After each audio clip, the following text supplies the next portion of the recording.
निर्विघ्नं कुरु मे देव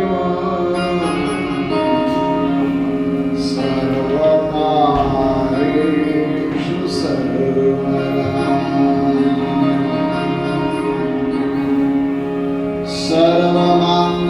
सर्वमाङ्गल्ये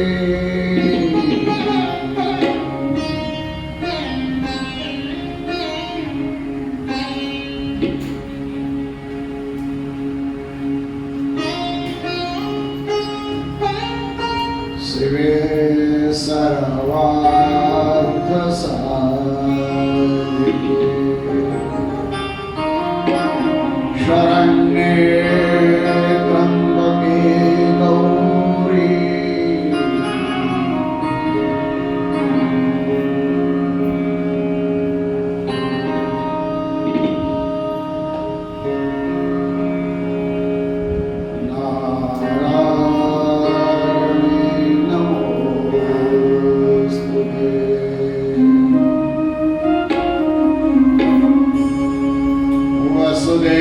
वसुदेवसुतं देवं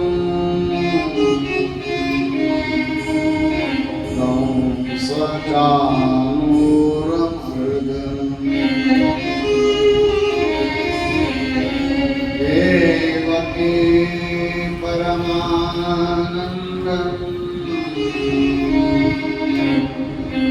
कृष्णं वन्दे जगद्गुरुम् गुरुर्ब्रह्मा गुरुर्विष्णु गुरुर्देव महेश्वरा गुरुर्साक्षात् परब्रह्म तस्मै श्री गुरुवे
पुण्यश्लोको नलो राजा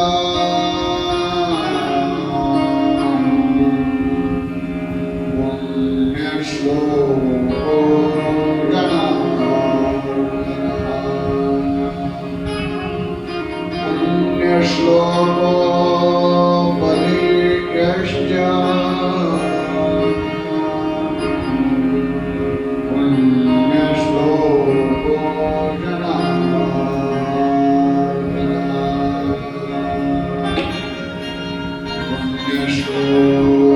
Ahilya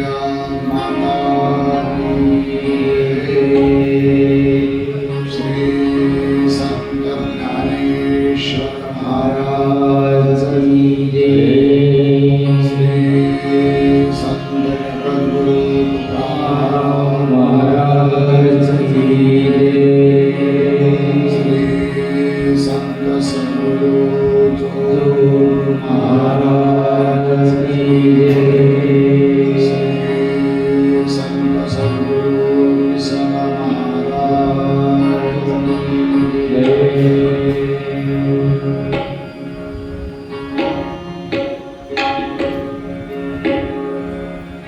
पुण्य पावन पुण्यसलीला इंद्रायणीच्या तीरावर विश्वमौली ज्ञानेश्वर महाराजांच्या जन्म सप्तशतकोत्तर सुवर्ण महोत्सवाच्या निमित्ताने राजमाता पुण्यश्लोक अहिल्यादेवी त्रिजन्म शताब्दी समारोहाच्या निमित्ताने भव्य असणारे ग्रंथराज ज्ञानेश्वरी पारायण या ठिकाणी संपन्न होत असताना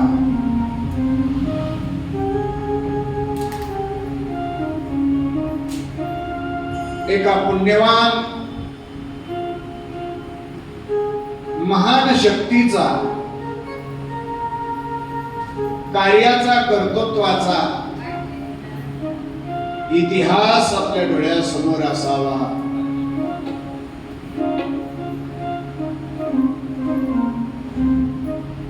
आपल्या जीवनामध्ये परिवर्तन करणारी क्षमता असणारी जी क्रांती आहे ती क्रांती राजमाता पुण्यश्लोक अहिल्यादेवीच्या चरित्राने होते.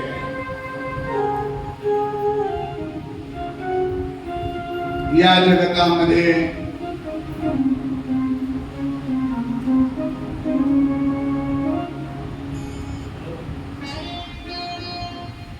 हिंदवी स्वराज्य निर्माण करते छत्रपती शिवाजी महाराज 16व्या शतकातील इतिहास आपण काल पाहिला. एका बाजूने निजामशाही, दुसऱ्या बाजूने कुतुबशाही, तिसऱ्या बाजूने आदिलशाही. या मुलखावर, या प्रांतावर अनाचार, अत्याचार, स्वैराचार चालत होता. दिवसा ढवळ्या स्त्रियांची अब्रूची लक्तरे तोडली जात होती. हिंदूंच्या मंदिरांची विटंबना केली जात होती. मंदिर ओस पडत होते, कथा कीर्तन बंद झाली होती. दैत्याच्या भीतीने गावामधला आनंद पळून गेलेला होता.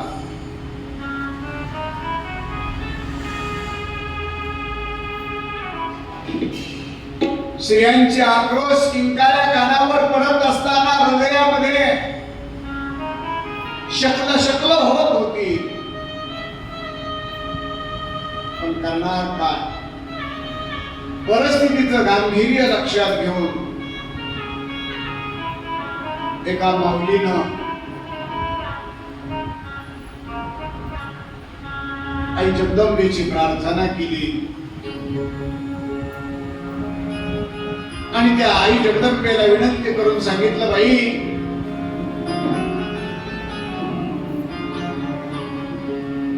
तू उघड्या डोळ्याने हे अनाचार अत्याचार कशी पाहतेस?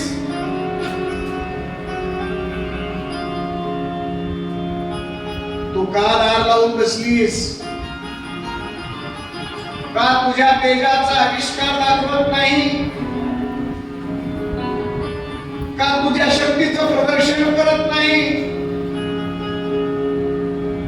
का तुला नारीचं रक्षण करता येत नाही?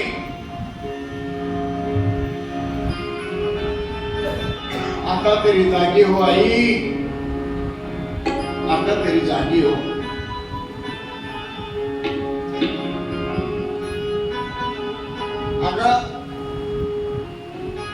झोपीचं सोंग घेतल्यामुळे किती जागे केलं तर जागे होत नाहीये. पण कितीही गाढ झोपलेला असला हाक मारली की तिला जाग आल्याशिवाय राहत नाही. हे आई जागी हो. दार उघड, दार उघड बाई, आता दार उघड बाई. आक्रोश केल्याबरोबर जगदंबेची कृपा झाली आणि हिंदवी स्वराज्याचा एक लखलखता तारा जन्माला आला. त्यांचं नाव छत्रपती शिवाजी महाराज. छत्रपती शिवाजी महाराज की जय. शिवाजी महाराजांचा कार्यकाळ सुरू झाला.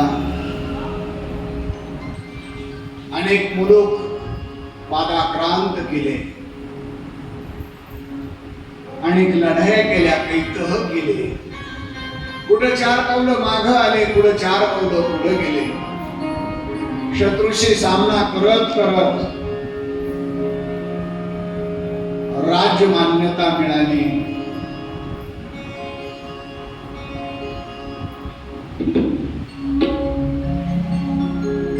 सोळाशे 72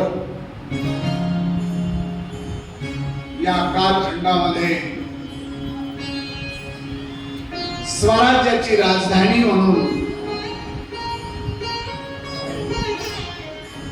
रायगड किल्ला याची लोकमान्यता मिळाली आणि कारभार चालू झाला. काही कालानंतर महाराज गेले आणि महाराजांच्या नंतर स्वराज्याचं रक्षक छत्रपतीच्या पोटी जन्माला आलेले 2 चिरंजीव होते.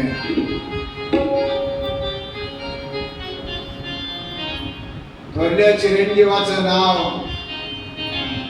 छत्रपती संभाजी महाराज आणि दुसरे चिरंजीवाचं नाव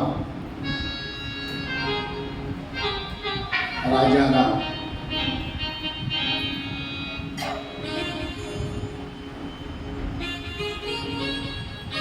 कर्तबगार म्हणून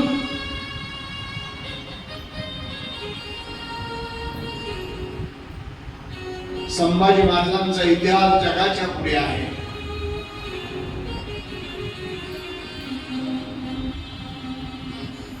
राजाराम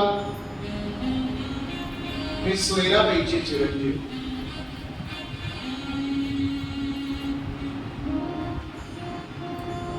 आणि छत्रपती संभाजी महाराज हे सईबाईचे चिरंजीव.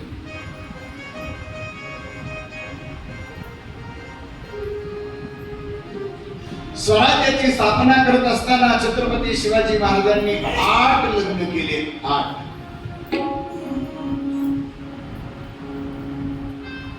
हा विषय काल होऊन गेलेला आहे, पण आज जे ऐकते त्यांच्या लक्षात यावं. संभाजी महाराजांचा कार्यकाळ हा चालू असताना सोयराबाईच्या मदतीने आनाजी पंत म्हणजे आनाजी दत्तोबा, सोमनाथ दत्तोबा ही मंडळी स्वराज्याचं वाटोळ करण्यामध्ये अग्रेसर होत आहे. असताना स्वराज्य चाकर म्हणून घेत होत आहे, पण मात्र ते चाकरी गुलामगिरी दुसऱ्याची करीत. अशी माणसं जगात असतातच, त्याला नाविलाज. आणि जगामध्ये काही चांगलं आणि चांगलं करायचं असेल तर हे दोन्ही डोळ्यापुढे ठेवले पाहिजे. पृथ्वीच्या पोटामध्ये 2 येतात. या पृथ्वीच्या पोटातून हिऱ्याचाही जन्म होतो आणि या पृथ्वीच्या पोटातून गारांचाही जन्म होतो. फक्त एवढंच आहे की हिरा खरा कोणता आहे, गारा कोणत्या आहेत हे ओळखण्याची ताकद असली पाहिजे, ती नजर असली पाहिजे. पृथ्वीची आपोटी हिरा गारगोटी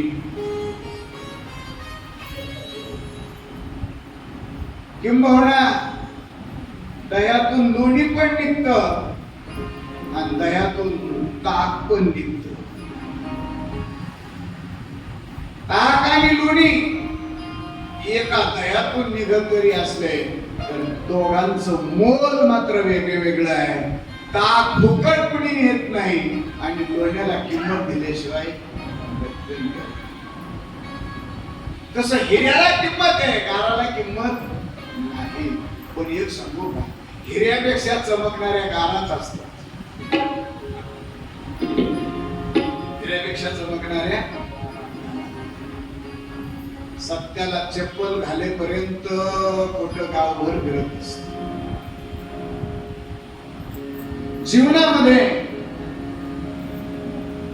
या अनाजी पंताने संभाजी महाराजांचे मेहुणे शिर्के घराण्यातले यांच्या मदतीनं स्वराज्याचा घात केलेला आहे. स्वराज्याच्या नंतर रक्षक संपल्यानंतर बेहोश झालेल्या मंडळींना आवर घालायचा असेल तर स्वराज्याची गादी सांभाळली पाहिजे. राजा रामाला राज्याभिषेक करून पुढे छत्रपती शाहू महाराजांचा राज्याभिषेक गादी साताऱ्याला केली, साताऱ्यावरून कोल्हापूरला केली आणि शाहू महाराजांच्या नंतर पेशवाईला सुरुवात झाली. छत्रपतींच्या काळामध्ये बाळाजी विश्वनाथ नावाचा जो चिटणीस होता तो पेशवा होता आणि तिथून पुढे पेशवाईला सुरुवात झाली. त्या बाळाजी विश्वनाथाचं पुढचं नाव आहे थोरला बाजीराव. थोरल्या बाजीरावाने कारभाराकरता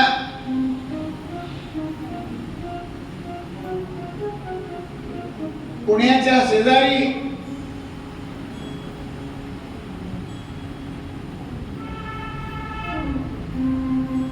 शनिवार वाडा आहे त्या जागेची पसंती केली. का त्या जागेची पसंती केली? सज्जनो, काही भूमीमध्ये दोष असतात आणि काही ठिकाणी भूमीमधले गुणही असतात. काही मातीवर पाय ठेवला तर सद्बुद्धी जन्माला येते आणि काही ठिकाणी पाय ठेवला तर दुर्गुण जन्माला येतात. हे स्थान महात्म्य आहे. प्रभू रामचंद्र वनवासाला निघताना नाशिक पंचवटीच्या पुढे निघाल्यानंतर एक शब्दही उल्लंघन न करणारा लक्ष्मण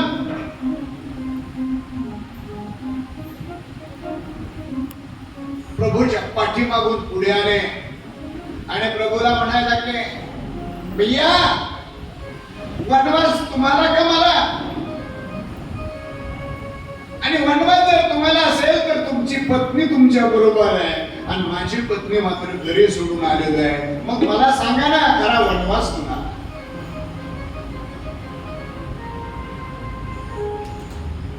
माझ्या जीवनामध्ये दुःख आहे, माझ्या अंगाची हालत फिटली नाही तर मी आलेली आहे.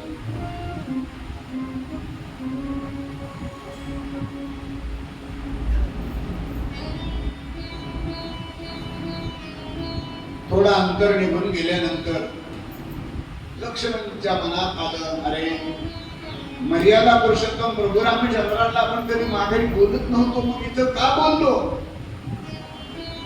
थोडस पुढे गेल्यानंतर प्रभूला हात जोडून विनंती केली, प्रभू चुकलं, मी का असं बोललो असेल मला समजत नाही. प्रभूने सांगितलं, दोष तुमचा नाही, ज्या मातीवर आपले पाय पडत होते ती माती, ती भूमी पवित्र नाही. ती भूमी राक्षसांच्या रक्तानं माखलेली आहे. त्याचा दुष्परिणाम तुमच्या मनामध्ये परिवर्तन. खरं सांगू का, पाय कुठं ठेवावं त्याचे परिणाम आपल्या जीवनावर होतात. अन्न कुठलं खावं त्याचे परिणाम आपल्या जीवनावर होतात. आपल्या कानाच्या द्वारे आपल्या अंतःकरणामध्ये कोणते विचार पाठवावे त्याचे परिणाम आपल्या जीवनावर होतात. म्हणून जुने माणसं सांगायचे, बसायचं झालं तर चांगल्याच्या शेजारी बसा, कारण त्याचे गुण नकळत आपल्याला लागल्याशिवाय राहत नाही. बैसता चोराचे संगती तैसीच होय बुद्धी, देखताची चिंधी मन धावे. चोराच्या शेजारी जर बसलं तर दुसऱ्याची चिंधी उचलावी अशी बुद्धी झाल्याशिवाय राहत नाही. आणि जर संताच्या संगतीत बसलं तर बैसता संताची संगती, कळो आले कमळापती, आपुले कोणीच नव्हती, निश्चय चित्ती घडला. संगतीचे परिणाम, अन्नाचे सुद्धा तसे परिणाम आहे. आणि म्हणून पुढे पेशवाई आणि त्या पेशवाईचा कारभार शनिवारवाड्यातून सुरू झाला. बाळाजी विश्वनाथ ते चिटणीस होते, त्यांना पेशवाई आणि बहाली केलेली आहे. आणि तिथून पुढे पेशवाईचं राज्य सुरू झालेलं आहे. थोरल्या बाजीरावांच्या कालखंडामध्ये दोन मातब्बर सरदार त्यांच्या जीवनात प्राप्त झाले. ते एक महाजी शिंदे आणि दुसरे मल्हारराव होळकर. आपण काल ऐकलंय मल्हाररावांचं बालपण कसं गेलं. राजा भोज राजाच्या म्हणजे भोजराज बारगळ तळोदा हे नंदुरबार जिल्ह्यात शहादा तालुक्यामध्ये तापी नदीच्या जवळ ते तळोदा म्हणून आहे. ती बारगळांची आजही तिथं गडी आहे. त्या भोज राजांच्या घरी मल्हाररावांचं बालपण गेलं. मल्हाररावांचा कर्तृत्वपणा जाणवला. थोरल्या बाजीरावाला दिलेलं प्रतिउत्तर आणि त्याचा प्रतिगामी विचार जर काही झाला असेल तर सैन्यांमध्ये भरती करून घेतलं. आणि मग मल्हारराव थोरल्या बाजीरावांच्या संगतीमध्ये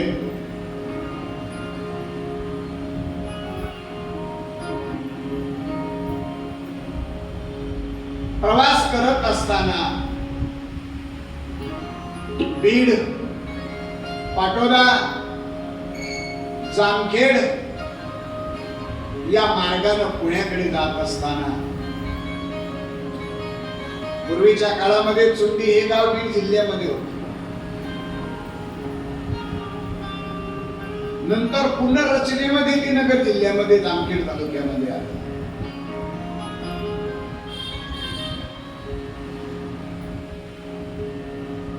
त्या चुंडी गावामध्ये मानकोजी शिंदे नावाचं एक धनगर समाजामधलं सुशील अशा प्रकारचं एक घर तारुण्याच्या उंबरठ्यावर आपल्या जीवनाची पदयात्रा चालत असताना उस्मानाबाद जिल्ह्यामधलं चोरखडी नावाच्या गावचं मैंदड परिवारातलं एक रत्न, तिचं नाव सुशीला, यांचा विवाह झाला.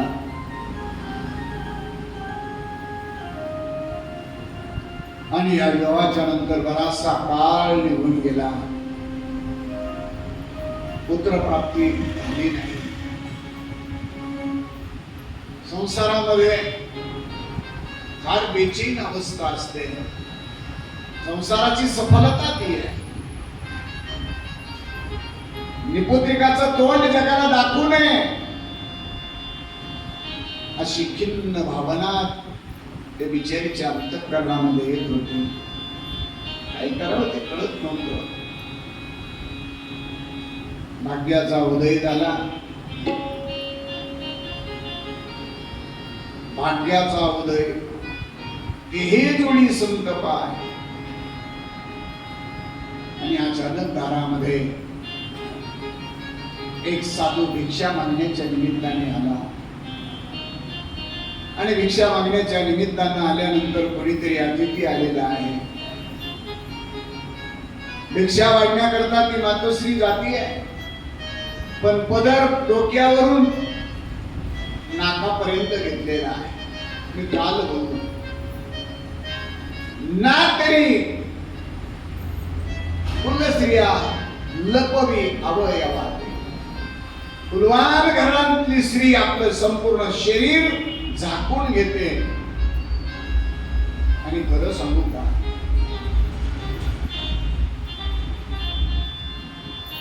शरीराचं प्रदर्शन करण्यापेक्षा त्या शरीराचं दर्शन महत्वाचं आहे.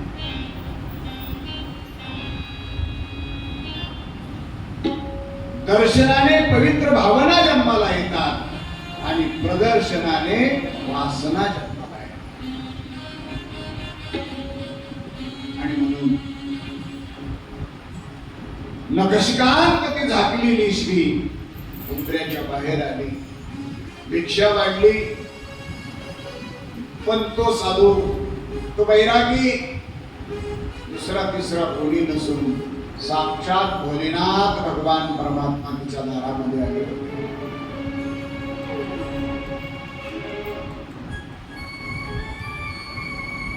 पूर्ण शरीर झाकलेलं का म्हणून विचारणा केली.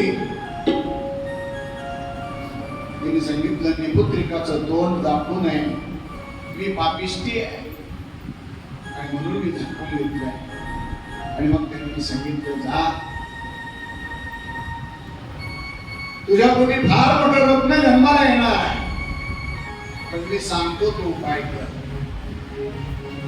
आणि त्यांनी सांगितलं, तुमचा कुलाचार, कुलदैवत कोल्हापूरच्या देवीला जा. दरकोस दर मुक्काम करीत करीत कोल्हापूरच्या देवीच्या मंदिरामध्ये पोहोचलेले आहेत. आणि कोल्हापूरच्या मंदिरामधून आई जगदंबेची प्रार्थना केलेली आहे.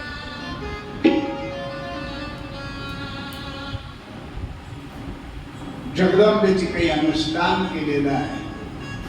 जगदंबेच्या पुढे काही भीक मागितलेली आहे, पदर पसरलेला आहे.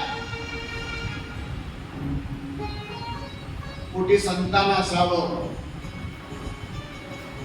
म्हणून नाक घासून प्रार्थना केलेली आहे. 4 दिवस अनुष्ठान केलेले आहे. आणि आई जगदंबाला प्रसन्न करण्याकरता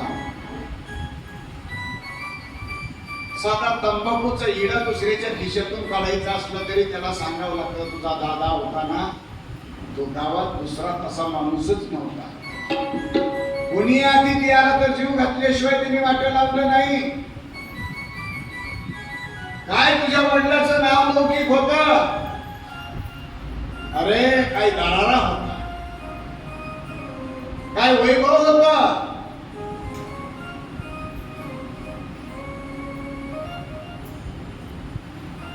लय माणसं जन्माला येतील, पण अशी नाही.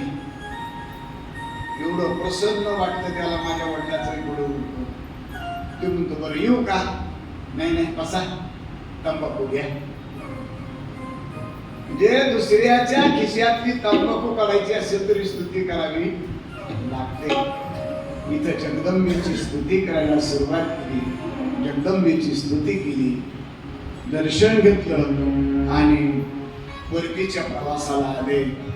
आणि परतीचा प्रवास करून सोंडेमध्ये आल्यानंतर अत्यंत आनंदाने जागरण गोंधळाचा कार्यक्रम सुरू केला. आणि जागरणाकरता पुन्हा पुन्हा निमंत्रण दिलेलं आहे. आपणही त्या जागरणाला जाण्याकरता तयार आहात. गोंधळ मांडला भवानी, गोंधळ नाही, गोंधळ मांडला भवानी, गोंधळ नाही, उडल उडल उडल उडल उडल.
गोंधळ घालत असताना काही म्हणतील महाराज आपण वारकरी संप्रदायाची पायरी आहे आणि वारकरी संप्रदायामध्ये गोंधळाला काही किंमत आहे. खरं सांगू का, वारकरी संप्रदायामध्ये गोंधळाला किंमतच नाही. पण आता बऱ्याच ठिकाणी गोंधळच सुरू झालेला आहे. पण आमच्या वारकरी संप्रदायाने जो गोंधळ घातलेला आहे तो देवीचाच घातलेला आहे. पण आमची देवी म्हणजे कोणची देवी आहे? तू विटेवर सखैले बाई ओ करी कृपा, जी विटेवर उभा राहिलेली आहे आणि कटेवर हात ठेवलेला आहे ती पांडुरंग परमात्मा आमची देवी आहे.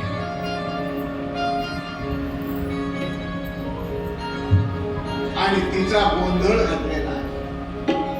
अनादि अंबिका भगवती बोध पर्णी घेवणी हाती, बोध ज्ञानाचा पातळती, उदो उदो भक्त नाचती, गोंधळा येई हो येई हो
म्हणून तर पुंडलिकाच्या भावाचा भोगला गोंधळ घातला नसता तर हा सगळ्या तरुणाचा पांडुरंग आपला पंढरीचा मायबाप तिचा आला नसता. आणि गोंधळ घालावा लागला. गोंधळ घालायचा असेल तर त्याला मंडप घालता पाहिजे आणि मंडपाशिवाय गोंधळ नाही. आणि अजूनही कितीही श्रीमंताचा गोंधळ असू द्या वर मंडप कशाचा असतो? गोंधळाला मंडप कशाचा?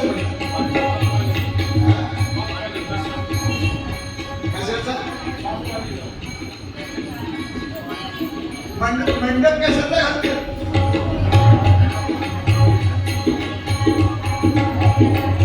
आता सगळे कापडाचे मंडप आहे पण घोंगडीचा मंडप घातला जातो. चारी बाजूला घोंगडीला दोर लावले जातात आणि त्या घोंगडीचा मंडप केला जातो. आमच्या असणाऱ्या पूर्वी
सांगतोय ऐका.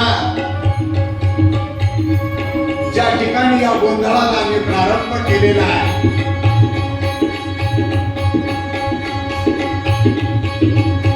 त्या परिसराला मुलूक म्हटलेले. मुलूक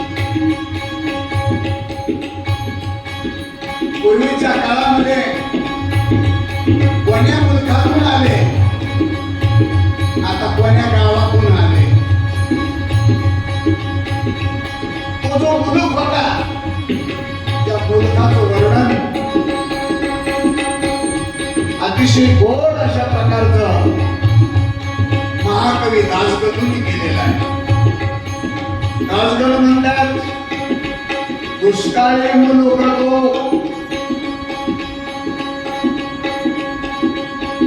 आणि दया कधी येईल देवाला. बाबळी हिवर जंगलात पुढे क्वचित विहिरी पाण्याला. दुष्काळाचं वर्णन त्या ठिकाणी आणि दास म्हणून करताय. मळे भितरी दुष्काळ पाण्याचा सरितेस सुकाळ वाळूचा. सरिता म्हणजे नदी. नदीला सगळ्यात सुकाळ कशाचा असेल तर तो वाळूचा असतो. एकडे आमाळ आणि कडे दूषित लाकडे फण्या निवडणुकाच्या. त्या नदीच्या काठानं सगळ्या निवडणुकाच्या फण्याच असतात. सर्वत्र वाहती पिके बघा ज्वारी बाजरी जिरायताची. तिकडे बागायतीची होतच. कपाळाला हात मारला आणि दास म्हणतात हात देवा. हात देवा काय अपराध झाला. दुष्काळ सगळे लढाई नशिबाची. आमची ही दुष्काळाबरोबर आमच्या नशिबाची लढाई आहे. आणि मग त्या ठिकाणी देवाचा धावा केला. धाव पाव माधवा ऐकूनी हात दास गणूची. गणू दासाची किंवा दास गणूची हात ऐक आणि देवा धाव पळते आणि आमच्याकडे गोंधळाच्या निमित्ताने या ठिकाणी पूर्णपणे वातावरण बदलून गेलेला. आनंदामध्ये सर्व मंडळी आले. कार्यक्रम मंडळाचा संपला.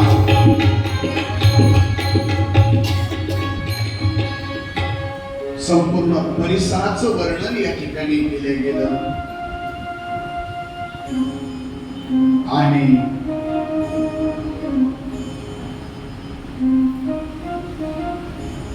काला मासाने दिवस मासाने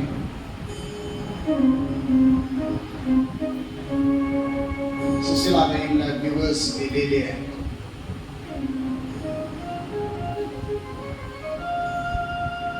देवी प्रसन्न झालेली आहे.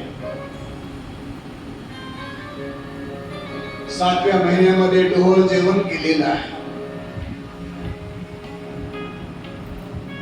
प्रसूत काळीची वेळ जवळ आलेली आहे. आणि प्रसूत काळीची वेळ जवळ आल्यानंतर चोरखळीची मंडळी मैंदड परिवारातली म्हणजे माहेरातली मंडळी अतिशय आनंदानं चोंडीला आलेली आहे. बाया माणसांची लगबग सुरू झालेली आहे. गडी माणसं एकांतामध्ये एकमेकाशी चर्चा हितगुज करू लागलेली आहे. आणि प्रत्येक जण त्या क्षणाची वाट पाहतोय. तो क्षण म्हणजे या देशाचं नाव जगाच्या इतिहासामध्ये सुवर्णाक्षराने लिहिली जाणारी एक महान शक्तीचा उदय म्हणजे पुण्यश्लोक अहिल्यादेवीचा आहे. सर्वांना अतिशय आनंद झाला.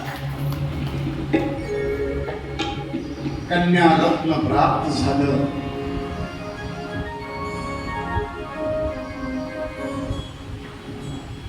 मुलगी झाली आणि मुलगी झाल्यानंतर अतिशय परिवाराला आनंद झालेला आहे. स्तुती केलेली आहे. जगत जननी अंबिका कमलरजा रमा इंदिरा उभी शिवारण्या कलियुगात कोल्हापूरला ही जोडी गेलेली होती. त्वदीय पदाठवी करील पूर्ण ती कामना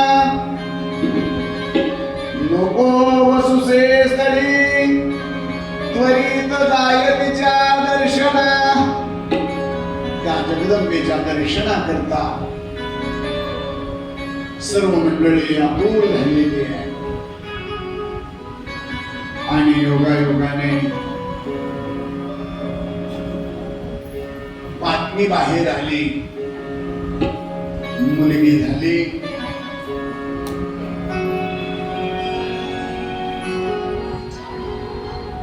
आणि मुलगी बाहेर आल्यानंतर चोंडी गावामध्ये अतिशय आनंद झालेला आहे. त्या आनंद उत्सवामध्ये चोंडी गावामध्ये आनंद, जो पुण्यश्लोक अहिल्या देवीच्या जन्माचा आहे तो आनंद साजरा करत असताना आपणही त्याच्यामध्ये सहभागी व्हावं.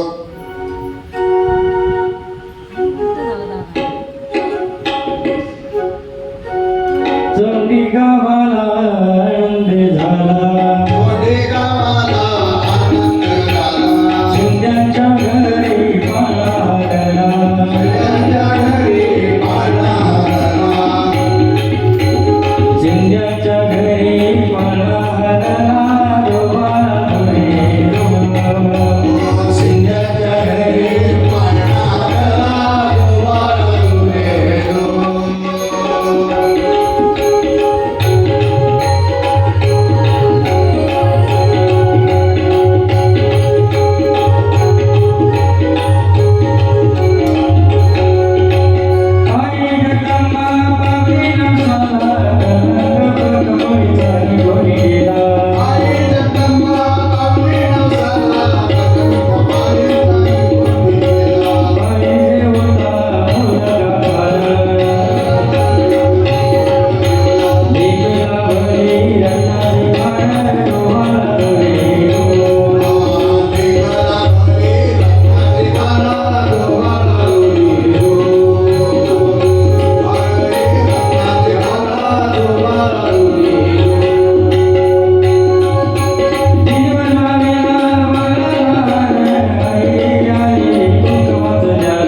अहिल्या देवीचा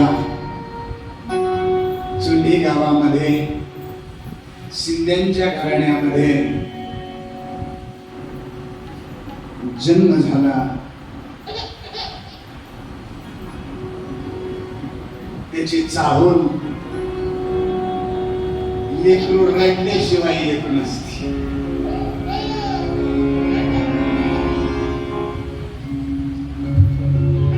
जे लेकरू जन्माला आलेल्या रडत नाही ना, त्या लेकराला डॉक्टर पायाला धरतेत आणि असं पाण्यात बुडवतेत. त्याला चिंता घेत रडलं पाहिजे. आता बायांना रडलेल्या लेकराला धोका देता येईल का?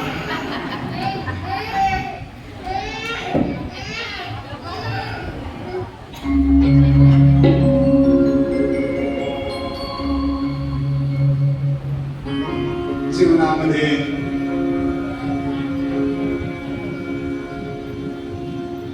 पुल्लेश्वर पहिल्या मातेनं या जगाच्या उद्धाराकरता आई जगदंबेच्या कृपेने चुंडी गावामध्ये शिंद्यांच्या घराण्यामध्ये रत्न जन्माला आलं. आणि सांगू का, काही माणसं ते महाराज काय भूषण आहे, आता कुणाच्याही घरी लेकरं जन्माला येतात, कुणाच्या घरात लेकरं जन्माला येतात, त्याचं काय कौतुक आहे? ऐका, जाता जाता एवढं वाक्य माझं लिहून घ्या. आकाश में बहुत सारे तारे हैं लेकिन सूरज वैसा नहीं. आकाश में बहुत सारे तारे हैं लेकिन सूरज वैसा नहीं. जगत में बहुत कन्या जन्माला आती है लेकिन अहिल्या ऐसी नहीं. लई जन्माला येत्या तो त्यांचं चललंही शिकट, पानव शिकट, नाव सुलोचना पाहती मुंबई पुन्हा.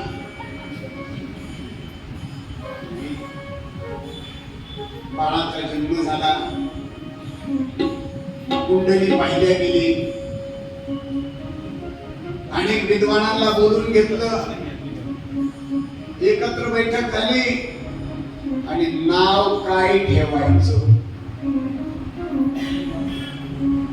याच्यावर विचार मंथन झालं. आपल्या घरामध्ये जन्माला येणाऱ्या प्रत्येक लेकरांचं नाव ठेवताना आपण जरा विचार केला पाहिजे.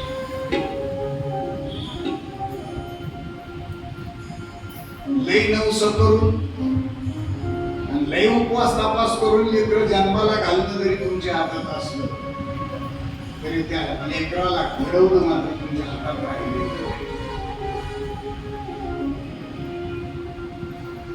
जीवनामध्ये काय नाव ठेवावं म्हणून खल पडला आणि मग सर्वात मतानुसार एक नाव पुढे आलं. ते नाव अहल्या.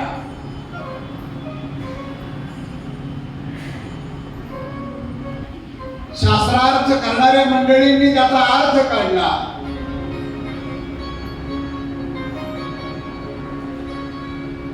अह म्हणजे सर्प,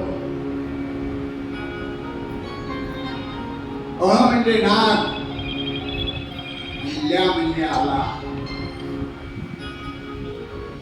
पण काही विद्वानांच्या मते ही श्री आहे.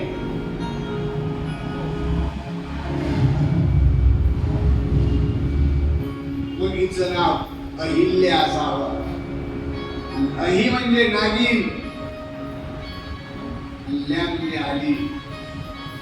ही विवेकाची नागिन या भारत भूमीचं रक्षण करण्याकरता आली म्हणून तिचं नाव अहिल्या आहे.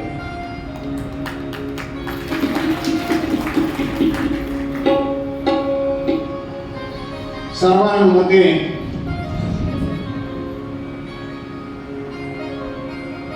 अहिल्या नावावर शिक्कामोर्तब झाला. अनेकांना दान धर्म करण्यात आला, अनेकांना वस्त्रदान केले, अनेकांना गोदान केले. परिस्थिती नाजूक जरी असली तरी माणसं मनाने फार काळात श्रीमंत होते. आता माणसं पैशाने श्रीमंत आहे पण मनाने कंजूस आहे. पूर्वीचा काळ तसा नव्हता. पूर्वीच्या काळामध्ये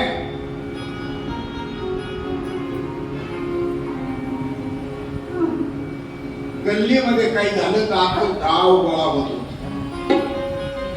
आता शेजारी काही झालं तर शेजारच्याला माहिती होत नाही. माणसातली माणुसकी संपलेली आहे. अख्ख्या गावाला आनंद झालेला होता, परिसराला आनंद झालेला होता. मातुलग्रही चोरखळी मैदळ परिवाराला आनंद झालेला होता. हळूहळू पावलं टाकायला सुरुवात केली आणि ते पावलं आता घराकडे जायला निघाले.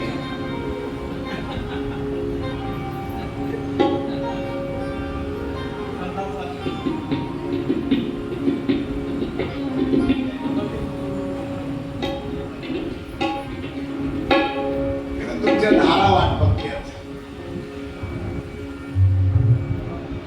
जीवनामध्ये एक एक पाऊल टाकायला सुरुवात केली. त्या परिसरामध्ये चुनचुन पावलं वाजायला लागली.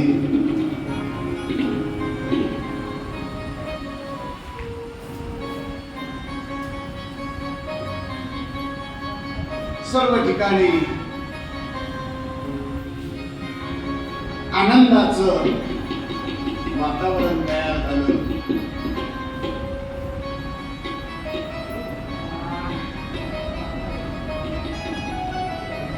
कालाच्या ओघामध्ये मनकोनी शिंदेच्या घरी पुन्हा 2 वर्षांनी एक बाळंतपण झालं. त्याच्यानंतर पुन्हा 4 वर्षांनी तिसरं बाळंतपण झालं. सुशीलाबाईंना या 2 बाळंतपणामध्ये 2 पुत्र रत्न प्राप्त झाले. एकाचं नाव महाजी आणि दुसऱ्याचं नाव शहाजी. थोरले महाजी आणि धाकटे शहाजी हे अहिल्या देवीचे भाऊ, मानकोजी शिंद्यांची मुलं, सुशीलाबाईची मुलं.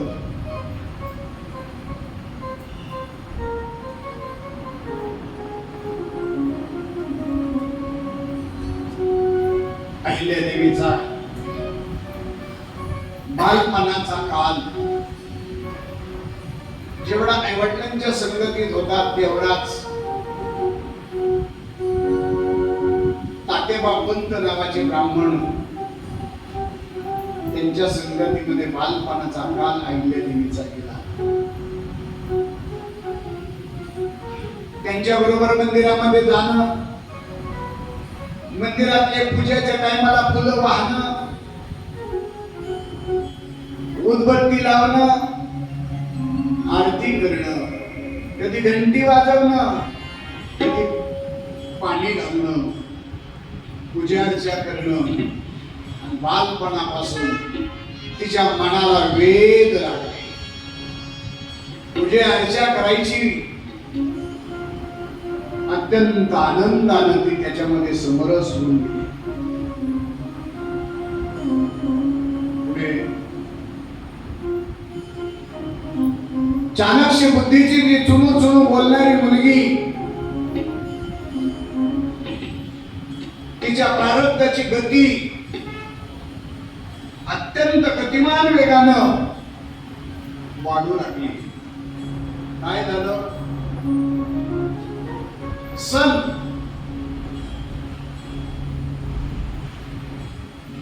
1723 मध्ये थोरले बाजीराव रघुनाथराव पेशवे, मल्हारराव उत्तरेकडची मोहीम करून पुण्याला निघालेले आहेत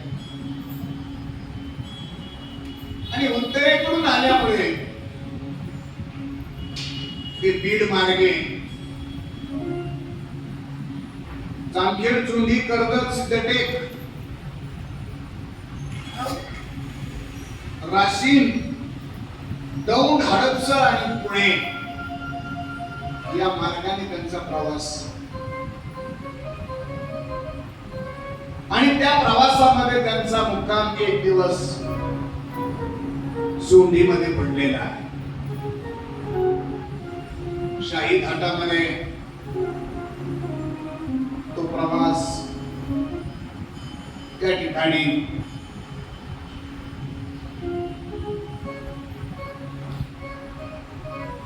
अनुभूतीला आला. दोन प्रसंग आहेत. मी दोन्ही प्रसंग आपल्या समोर मांडतो, ज्याला जो घ्यायचा आहे तो घ्या. कारण अनेक लेखकांनी आपले मत मांडलेली असतात. 5-6 आंधळे माणसं सर्कस आली म्हणून पाहायला गेले. बोल.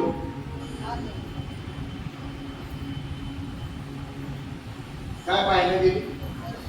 सर्कस. कोण? आंधळे. आंधळे दिसली ना.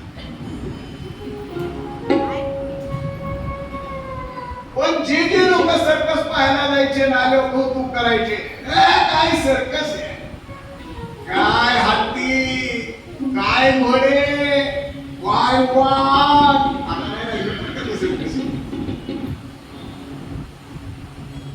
आणि ते वर्णन करायला सुरुवात केल्यावर हे आंधळे बसलेली जी होती ना, ती म्हणजे नाही गेले, आपण पाहिलं पाहिजे. ते म्हणजे अरे आपल्याला डोळे कुठे दिसायला. आपण जर गेलोच आणि पुढच्या बसलो आणि असा हत्ती आला आणि तो जर बिन असला, तो आपल्याला पळता तरी येईल का रे? आपल्याला दिसेल का? दुसरा म्हणला जाऊ दे मारायचं, तो हत्ती येईन चवताळन मग आपल्याकडे पळण मग आपण पळायचं, ते जाऊ दे. हे आपल्या शेजारी पाजारी बसलेले जे आहेत ना, ते आपल्याला टोचून बोलतील. आंधळ्याला काय दिसतंय का वाईट पाहायला. त्यांनी ठरवलं म्हणले हत्तीच्या भीतीने पाळता येणार नाही म्हणून पळायचं बी नाही आणि लोक हसतील म्हणून त्यांच्यात बसायचं बी नाही, पण मात्र सर्कशीतला हत्ती बघायचा. आणि मग दुपारची गेली काय बघायला? हत्ती. आणि 5-6 जण आंधळे गेली, पाहायला लागले. पाठीवरून एकाने हात फिरवला केवढा हत्ती. दुसऱ्याने असा चापत गेला, हात लावला, त्याच्या शेपटीला हात लागला. शिपूट असं त्याने पाहिलं. तिसरं पुढे गेलं आणि ते चापत गेलं, त्याच्या हाताला सोंड लागली. चौथं गेलं, त्याच्या हाताला काट लागला. पुढचं गेलं, त्याच्या हाताला पाय लागला. हे डोळ्याने जरी आंधळे असले तरी हे हाताने त्याची अनक्षी असते, लय हुशार असते.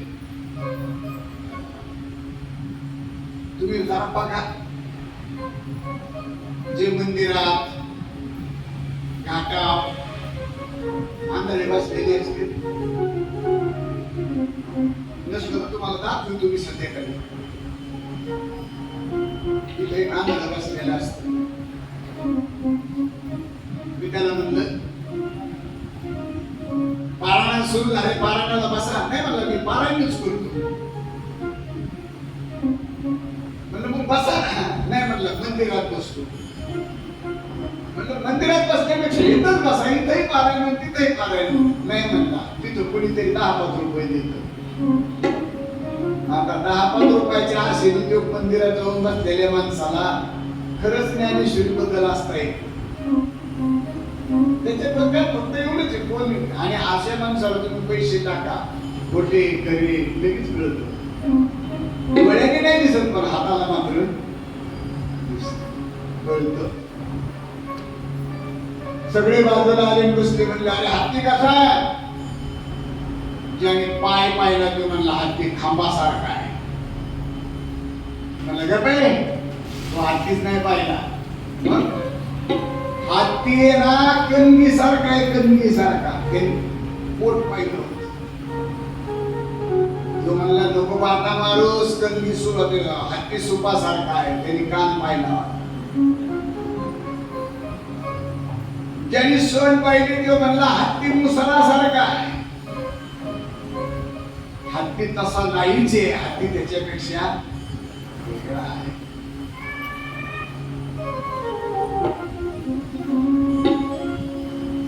पाहण्याची नजर असते. आंधळ्यांनी तसा वेगवेगळ्या पद्धतीने हत्ती सांगितला. तसे अनेक लेखक या जगात जन्माला आले आणि अनेकांनी अहिल्या देवीचा प्रसंग वेगवेगळ्या पद्धतीने मांडला. एक प्रसंग लहानपणीचा काळ. चिमुकल्या मुली नदीवर जायच्या. पाण्याच्या कडेला असलेल्या वाळूमध्ये याचा पाय घालायचा. इकडून तिकडून वाळू त्या पायावर घ्यायची आणि अशी थापायची आणि हळूच पाय काढून घ्यायचा. एखाद्या पोरीचा पाय निघाला की सगळंच खाली बसायचं. पण एखादी कुशल असायची तिचं ते घरट तयार व्हायचं. खेळता खेळता एक दिवस महादेवाची पिंड तयार केली आणि अहिल्या देवीने ते महादेवाची पिंड तयार केल्यानंतर अतिशय सुंदर मनमोहक ती पिंड तयार झाली. अहिल्या देवी ती पाहत होते. तेवढ्यामध्ये घोड्यांच्या टापांचा आवाज कानावर आला. घोड्यांच्या टापांचा आवाज आल्याबरोबर कान टवकारले गेले. समोर पाहते तर धूळ दिसत होती. धुळाचे लोट दिसत होते आणि धुळाचे लोट दिसत असल्यामुळे काहीतरी आलंय. काळजामध्ये धस्स झालं. पण त्या धुळाच्या लोटातून घोड्यांचा वेग तिच्याकडे येत होता. ज्या दिशेनं घोडे येत होते अहिल्याच्या लक्षात आलं की घोड्यांच्या टापाखाली माझ्या महादेवाची पिंड बुडून राहिली.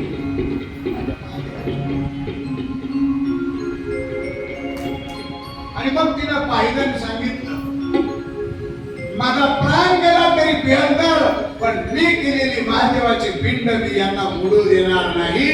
माझ्या देहाच्या चिंदाड्या झाल्या तरी चालेल. म्हणून तिने आपलं त्या पिंडाला अशी कवळ घातली आणि त्या पिंडाचं रक्षण करण्याकरता ती महादेवाची पिंड तशीच्या तशी राहिली पाहिजे म्हणून तिला घोड्यांच्या टापांचा आवाज हळूहळू शांत झाला आणि त्यांची नजर त्या असलेल्या मुलीकडे गेली. त्या घोड्यावर जे स्वार होते त्यांचं नाव होतं थोरले बाजीराव. मल्हारराव सुभेदार त्यांची नजर पडली आणि त्या वेळेस विचारलं तुले इथं का बसलीस? घोड्यांच्या डाबाखाली बसशील ना? तिने सांगितलं इथं माझं शिवलिंग आहे. मी तयार केलेलं शिवलिंग माझ्या डोळ्यात एकच मी बुडू देणार नाही.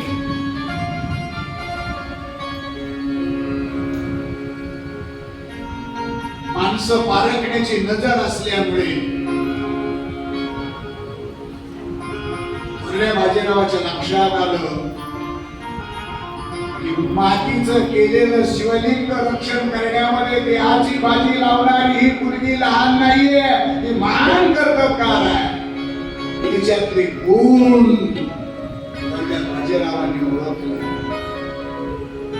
ती बुद्धीची चाणक्षता, तिचं धैर्य, तिचं कर्तृत्व मन भरून गावामध्ये गेले. महादेवाच्या मंदिरामध्ये मुक्कामाला थांबले. तातेबा पंतांच्या बरोबरीनं कालक्रमण करणारी चिमुकली अहिल्या मंदिरामध्ये संध्याकाळच्या आरतीच्या टाइमला आहे. उदबत्ती लावतीये, साफसफाई करतीये, आरतीचं ताट तयार करतीये आणि आरतीचं ताट तयार करून आरती करता सगळे उभा राहते. जुनू पावलांनी इकडून तिकडं करत करत सर्व तयारी करताना ती त्यांना दिसली, डोळ्यात दिसली. मुलीचं कौतुक केलं आणि मुलीचं कौतुक करून संध्याकाळी थोरल्या बाजीरावाने मल्हाररावांना हात मारली आणि मल्हाररावला सांगितलं, ही अहिल्या.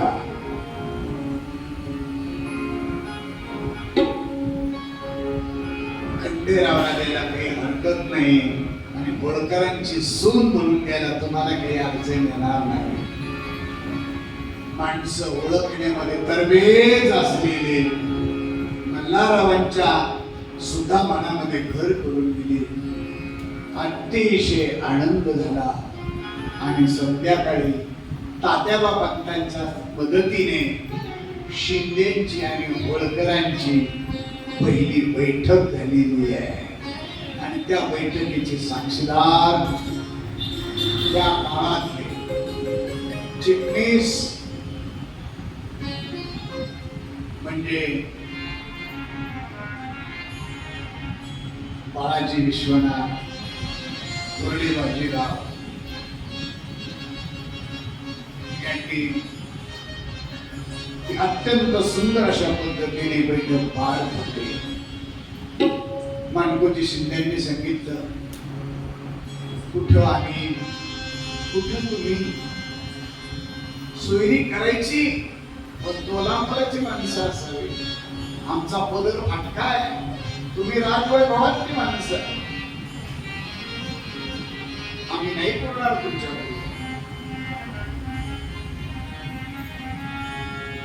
बाजीरावांनी सांगितलं, तुम्ही चिंता करू नका, मुलीच्या लग्नाचा सगळा खर्च मी करतो. सगळा खर्च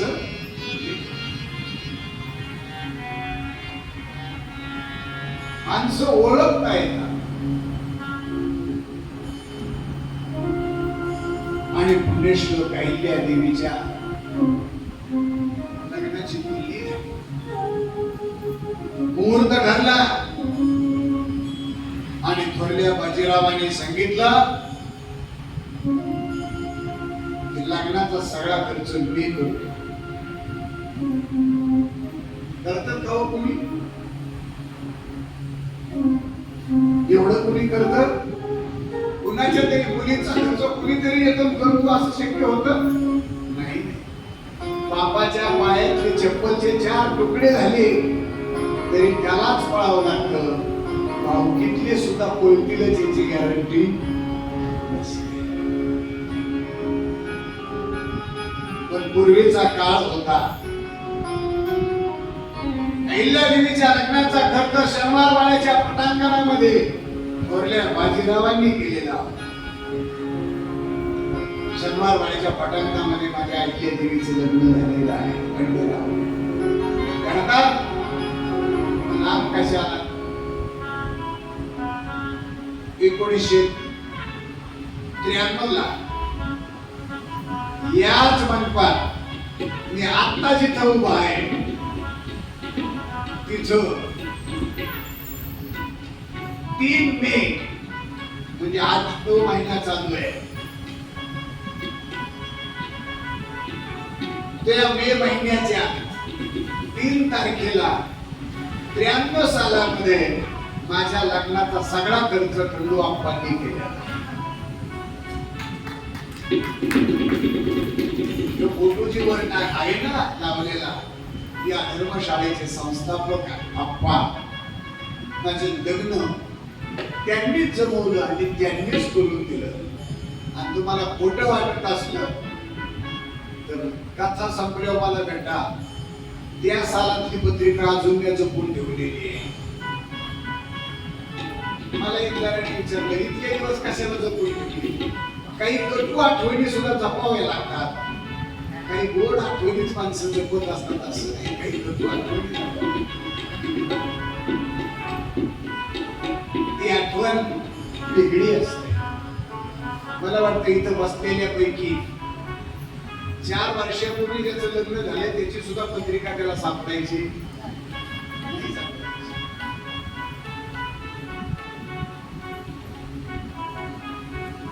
खर्च केला, शनिवार बाळा सजला, सोंडी आणि चोरखडीवरून मंडळी निघालेली आहे आणि लग्नाची तयारी लगबग सुरू झालेली आहे आणि वराड लग्न करता निघालेली. मंगळवाद्य वाजू लागलेले आहे.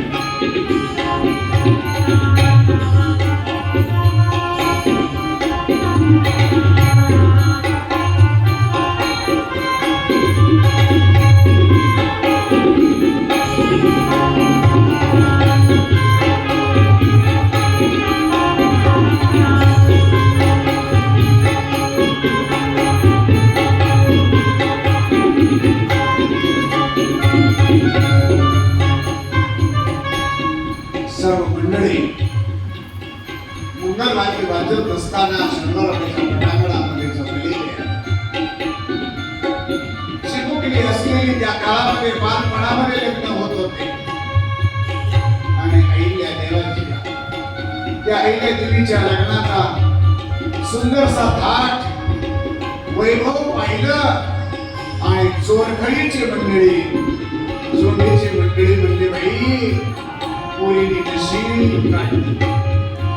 फार भाग्यवान आहे, एवढे मोठे घराण्यात गेली, एवढं मोठं वैभव तुला काय राज ऐश्वर्य.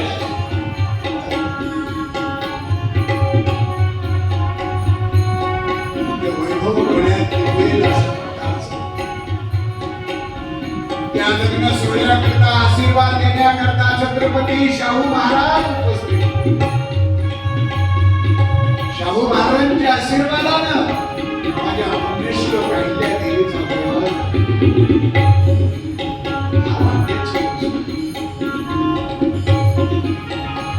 खरं सांगू,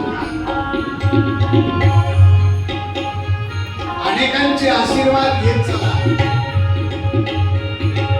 तळतळाट मात्र कुणाचा घेऊ नका, पश्चाताप कुणाचा घेऊ नका. व्याजासकट भेद करायची वेळ आल्यावर राहत नाही. आशीर्वाद महत्वाचा. छत्रपती शाहू महाराज त्या ठिकाणी अत्यंत गोड असा प्रसंग त्या ठिकाणी अहिल्या देवीच्या विवाहाचा गेल्या पाड्यात आलेली मंडळी पुण्याच्या नगरीमध्ये आलेलं आणि पुणेकरांनी त्यांचं केलेलं स्वागत पाहून भारावून गेली. आमच्या मराठवाड्यातून, विदर्भातून, खानदेशातून ज्यावेळेस ज्ञानोबाच्या पालखीमध्ये माणसं सहभागी होतात आणि पुण्यामध्ये ज्यावेळेस ज्ञानोबाचा पालखी सोहळा थाटा वाटामध्ये चालतो, लाखो टाळ आणि हजारो मदत वाजतात ना, त्यावेळेस नास्तिक सुद्धा असं मान घालवल्याशिवाय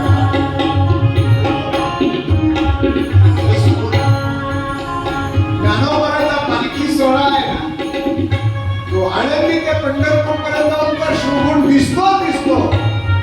पण पुण्यामध्ये तो सोहळा इतका दैदिप्यमान दिसतो की त्याच्यासारखं वैभवच कुठं. फार सुंदर लग्न सोहळा पाहिला, अत्यंत आनंद आणि मनमोहक असं सुरू पाहिलं. वराडी मंडळी आलेली आहे, मिष्टान्नाचं भोजन आहे. लग्नामध्ये 4 प्रकारचे लोक असतात आणि प्रत्येकाची अपेक्षा वेगवेगळी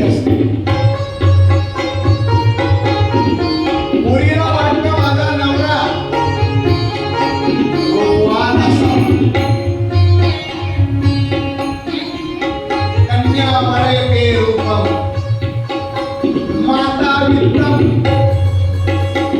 पुरीच्या आईला वाटतं माझा जावाई पैशावाला असावा, बाबाला वाटलं माझा जावाई शिकलेला असावा, पिता शिकला. भाऊकीला वाटतं आपल्या भाऊकीमध्ये मिळणारा जो जावाई आहे तो आपल्या कुळातला असावा, दुसऱ्या कुळातला नसावा. लग्नाला आलेले मोकार पगाडी आहेत ना, ते म्हणजे देताना काय केले, खायला काय केले. मिष्टान्न मी तरी जाणार.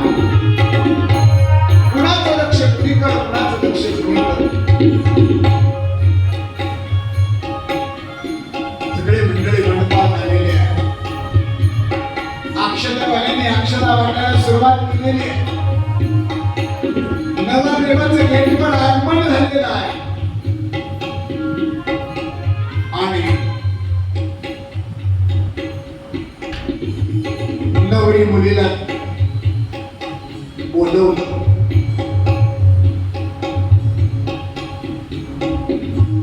नवरदेव नवरी आलेली आहे.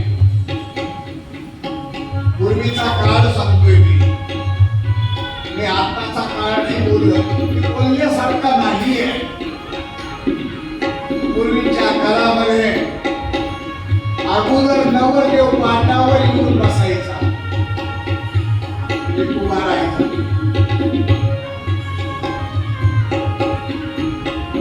आणि मग मुलीच्या बापानं ब्राह्मणानं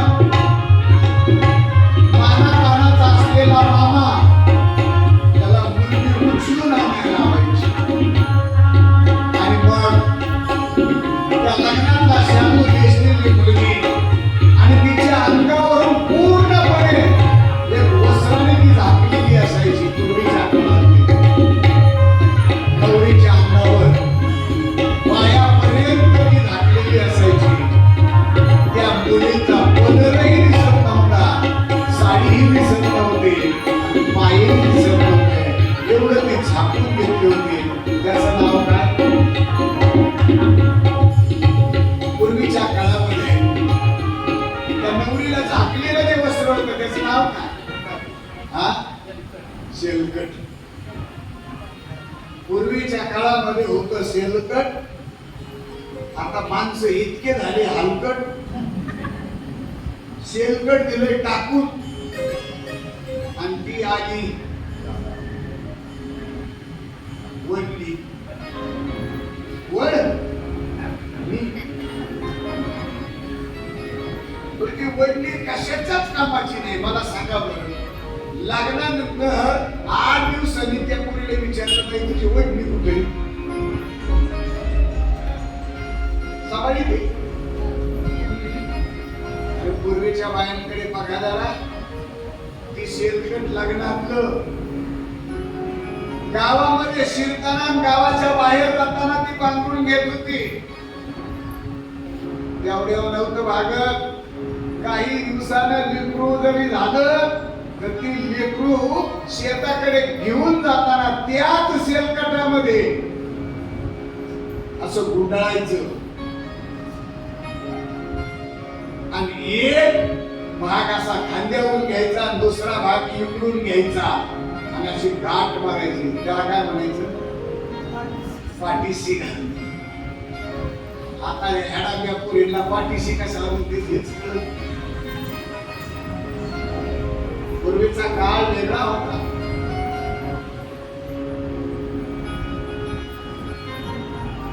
मुलगी सजली, उचलून आणली. नवरदेव पाटावर उभा आहे, इकडे नवरी उभा राहिलेली आहे. पूर्वीच्या काळामध्ये लग्न होत होते. आता लग्न राहिलेच नाही. घटका आणि पळ म्हणजे मिनिट आणि सेकंद याला सुद्धा किंमत होती. आता पत्रिकेतला टाइम 12:30 असतो, लग्न लागतं 4:30. 4च टपूचे नाचते आणि हजारो लोक मांडवांना नुसते वारा घेत दिसते, पण त्यांना जेवण बी नाही काय. एक लक्षात ठेवा, लग्नाचा मुहूर्त काढला तो कुणाच्या सत्कारा करता नाही. लग्नाचा मुहूर्त काढला तो कुणाच्या आशीर्वादाकरता काढला नाही. तो लग्नाचा मुहूर्त काढला ते कुणाला प्रदर्शन दाखवण्याकरता काढलेला नसतो. त्यांच्या दोन जीवांचं मिलन होण्याला जो पवित्र क्षण आहे तो लग्नाचा टायमिंग आहे. एक सेकंद जरी मागं पुढे झालं ना त्याचे दुष्परिणाम जीवनामध्ये भोगावं लागतात. अर्धा पळ लग्न उशिरा लागलं, अर्धा पळ. प्रभू रामचंद्राच्या 14 वर्षाचा वनवास आता 4 तास लेट झाल्यावर काय होईल?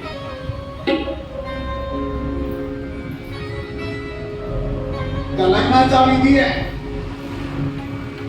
तो नवरदेवाच्या आणि नवरीच्या मध्ये जे धरलं जातं त्याला अंतरपाठ म्हणतात. आणि तो अंतरपाठ का धरायचा?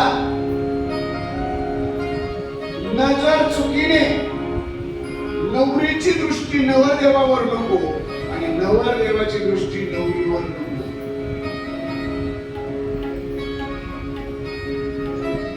दृष्टादृष्ट द्वारा एकमेकाची दृष्टी एकमेकावर जाऊ नये. आता ते धर्माची जितके नियम असतील त्यांचं लक्ष त्या आंतरपाठावर नसतं. त्याला आंतरपाठ का म्हणायचं माहितीये का? नवरी ज्या पाठावर उभा राहते आणि नवरदेव ज्या पाठावर उभा राहतो त्या दोन पाठाच्या मधलं अंतर, दोन पाठाच्या मधलं अंतर किती असावं याचं दर्शन घडवणारा अंतरपाठ आहे. आता मला जास्त नाही विस्तार करता यायचा.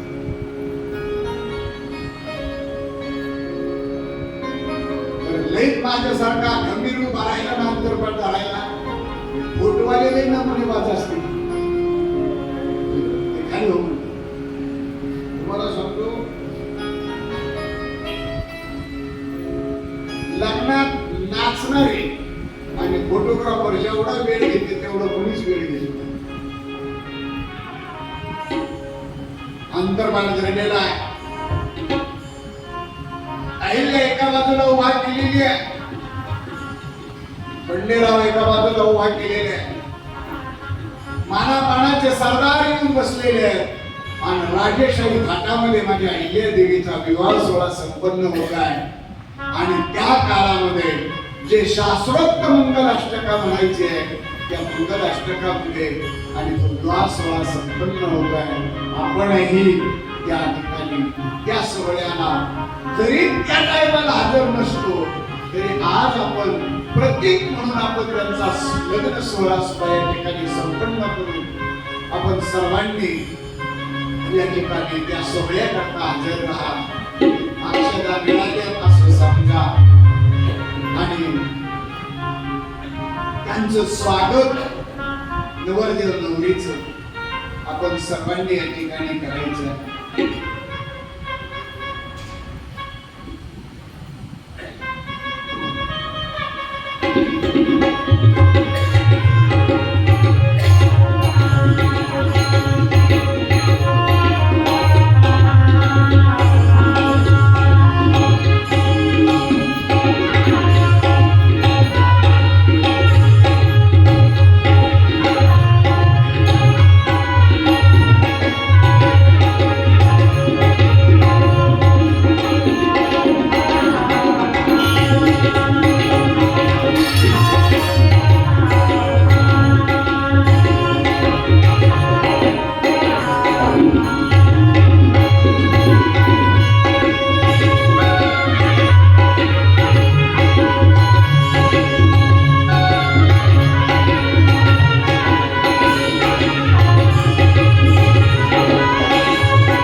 जन्म आपण साजरा करत होतो तसा अहिल्या देवाच्या देवीचा विवाह सुद्धा आपल्याला संपन्न करायचा होता. परंतु काही अडी अडचणीमुळे आपण झाकीवाल्यांना आपल्या समोर नाही पोहोचू शकलो. नाहीतर इतर कथेमध्ये साक्षात हा विवाह सोहळा संपन्न होतो. जसा नवरदेव नवरी येतात तसंच त्यांचं आगमन होतं.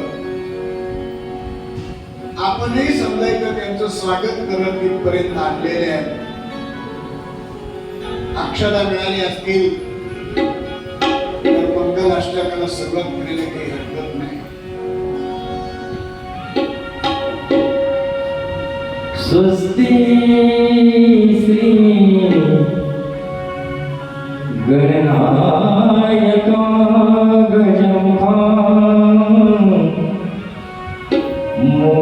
मोरेश्वरं सिद्धिदं बल्लाळं मुरुडविनायकं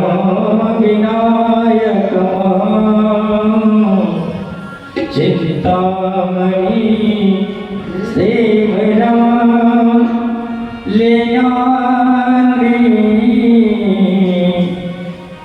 गिरिजात्मका सुरवरा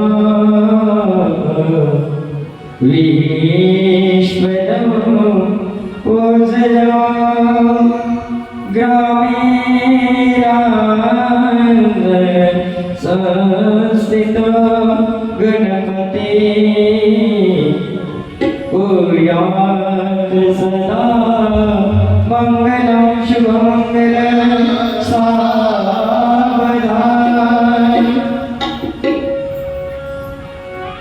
गंगा सिंधु सरस्वती च यमुना गोदावरी कावेरी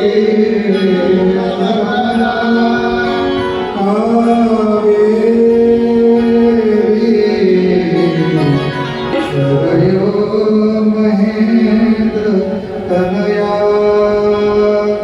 चरमावती वेदिका क्षिप्रावती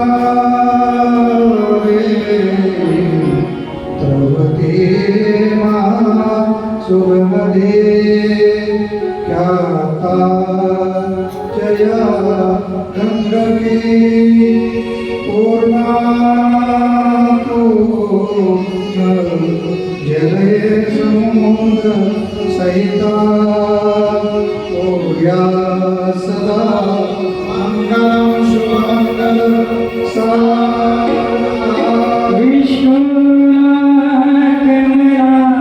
विष्णुनाथमराशिवासी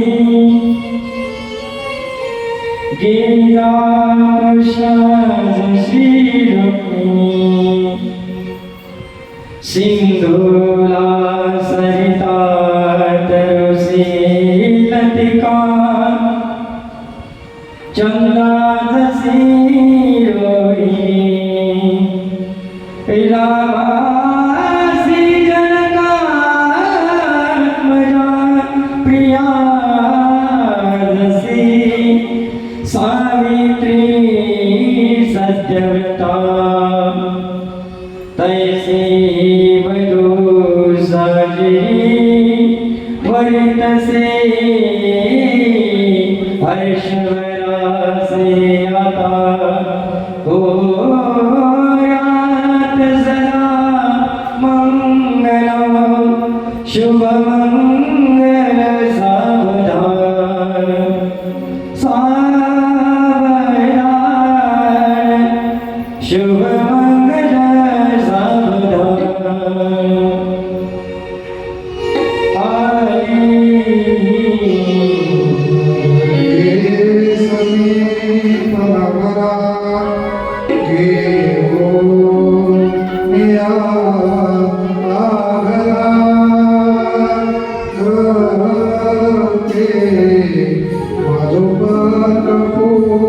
जनकरा अंगवलोकना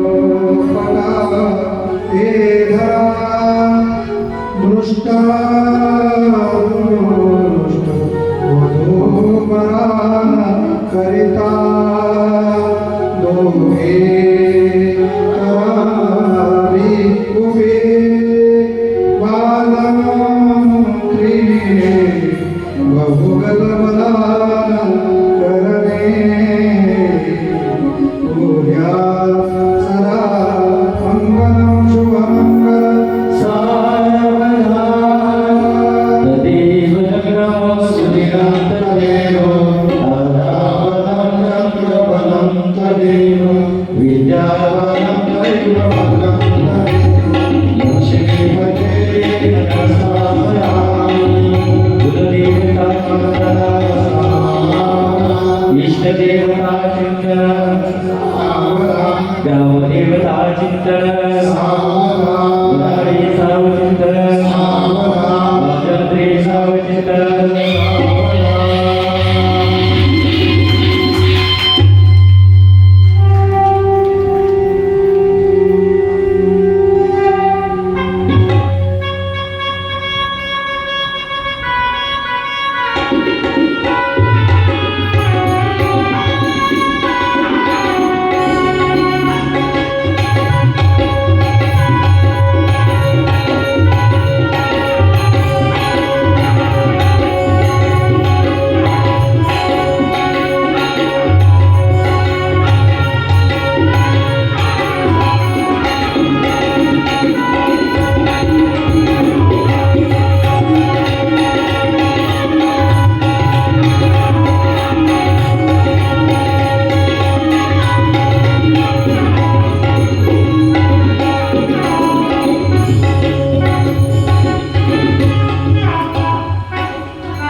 विवाह सोहळा संपन्न झाला. एकमेकाचे मानपान एकमेकाला दिले गेले. चिमुकले असलेल्या त्या अहिल्याला हा सगळा सोहळा पाहून अचंबित होत होते. अतिशय हर्षयुक्त अंतःकरणामध्ये होते. तिच्या चेहऱ्यावरचं चैतन्य फुलून दिसत होतं. पण आता एवढी आनंदी वातावरणामध्ये हास्य उमललेल्या चेहऱ्यामध्ये एकाएकी ऐकल्या आई बापाला आणि सगळ्या सोयऱ्यांना सोडून परक्याच्या घरी जाण्याचं दुःख दाखवणं आपल्याला आता लगेच शक्य नाही. आणि म्हणून जे आनंद तिच्या जीवनात मिळाला त्या आनंदाचा काही ना काही अनुभव आपल्याला मिळावा, तो क्षण अनुभवता यावा. म्हणून आजच्या कथेचा या ठिकाणी आपण विश्राम करू. उद्या मात्र अहिल्याला वाट लावायचं. जगामध्ये जंकासारखा बाप रडला सीतेला वाट लावताना.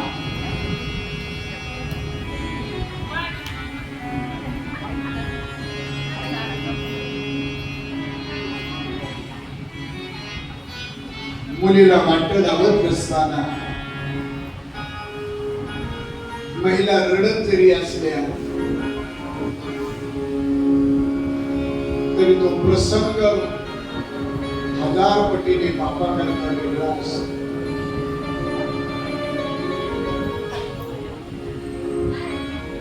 मुलीचा बाप काळजाचा तुकडा ज्या दिवशी वाट लावतो, पाषाण हृदयाचा बाप असला तरी धायमाय मुकरून रडल्याशिवाय राहत नाही. पण त्याला पोरीचा बाप व्हावा लागतो. कशी वेदना आणि काही परिस्थिती आहे तो प्रसंग आपण उद्या पाहण्याचा प्रयत्न करू. आजच्या कथेला विश्राम. आज दुसऱ्या दिवसाची कथा अहिल्यादेवीच्या विवाहापर्यंत आलेली आहे. आणि उद्या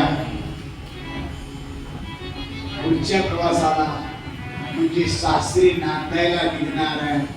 पुन्हा कोणाच्या गळ्यात पडेल, पुन्हा कोणाच्या गळ्यात पडून रडेल, कसं कसं तिचं शांतवन केलं जाईल ते आपण उद्या पाहण्याचा प्रयत्न करू. उद्या रडण्याचा खूप मोठा प्रसंग नाही हो.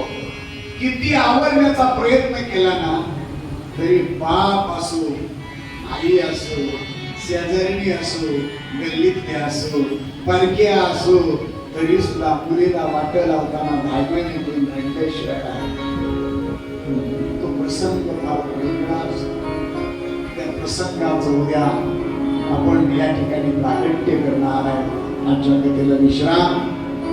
आता लगेच हरिपाठ होईल आणि हरिपाठानंतर बरोबर 6 वाजता या ठिकाणी श्री हरिभक्ती पारायण कुऱ्हाडे माऊली यांचं कीर्तन होईल आणि कीर्तनानंतर महाराष्ट्रातले सुप्रसिद्ध गायक यशवंतजी खामकर आणि रामेश्वरजी सुपेकर यांची संगीत मैफल या ठिकाणी होणार आहे. काल जे मंडळी थांबले, काही बिचारे पदरात पडले की झोपले. तुम्हाला एक सांगू का, एवढ्या चांगल्या माणसांचं संगीत आपल्याला या परवणीमध्येच ऐकायला मिळतंय. अरे झोपात आयुष्यभर घेताय. कमीत कमी आळंदी क्षेत्रामध्ये या सुंदर अशा कार्यक्रमाचा आनंद लुटा. या ठिकाणी तुमच्या सर्वांच्या सहकार्यानं आज दुसऱ्या दिवसाची कथा या ठिकाणी संपन्न होत आहे. आपण सर्वांनी उद्याच्या कथेला बरोबर दुपारी 3 वाजता उपस्थित राहा. एकदा सर्वांनी टाळी वाजून भजन करा. या विवाह सोहळ्याला अहिल्याबाई म्हणजे नवरीला हरिभक्त पारायण बालकृष्ण महाराज सुरके यांच्यातर्फे 100 रुपये आहेत. जय जय काळेश्वर माऊली, जय जय काळेश्वर माऊली, जय जय ज्ञानेश्वर माऊली, जय जय ज्ञानेश्वर माऊली, जय ज्ञानेश्वर